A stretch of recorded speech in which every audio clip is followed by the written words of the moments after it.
Today, our question is a very interesting question. Okay. All right. Can we know how old Abimelech's kingdom lasted?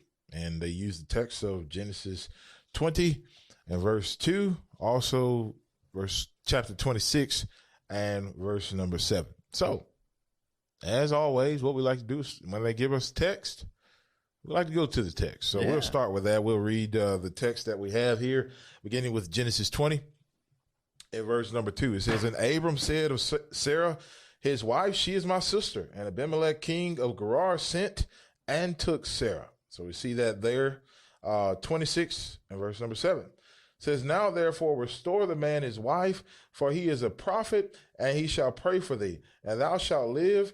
And if thou restore her not, know that thou shalt surely die, thou and all that are thine."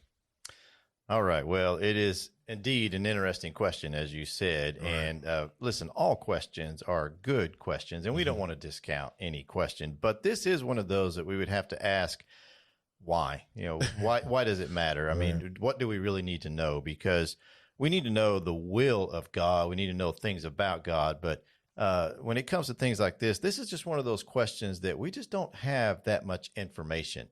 Right. Now, there is some extra biblical things that we could look to, as far as who Abimelech was. There's a few other places and some interesting books like the Apocalypse of Peter and another one that's called the Cave of Treasures and some other extra biblical things. Right. There's also some scholars that think that that's just a name that is used for a king, kind of like Pharaoh down in Egypt. Right.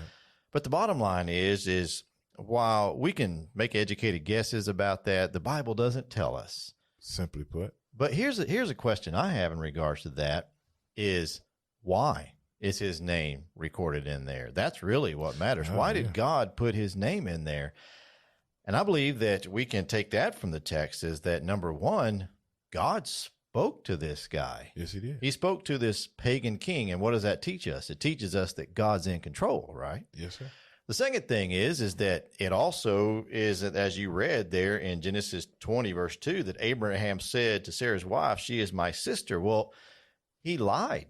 Mm-hmm. He may have thought it was just a little white lie, but it was one of those lies that had serious consequences. Right. And then thirdly, we can also take from this that Abimelech did wrong. It didn't matter if he knew he was doing wrong or not doing wrong. And there is no excuse for sin, and God's going to hold us accountable. Yes. And so while we can't really know what his kingdom is or how long it lasted or anything like that, it's very interesting. What's more important is what is revealed. Right. The message which is being presented is important. Abraham transgressed in lying, saying that it's his sister. And though part of it's true. He's still lying though, because it's his wife. He just chose to go with the other one. Didn't say, "Hey, this is my wife." This is your wife.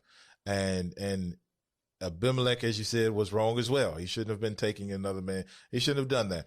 And the thing that was very at large at this point is you almost ruined the seed, right? You almost ruined the seed line there, Abraham.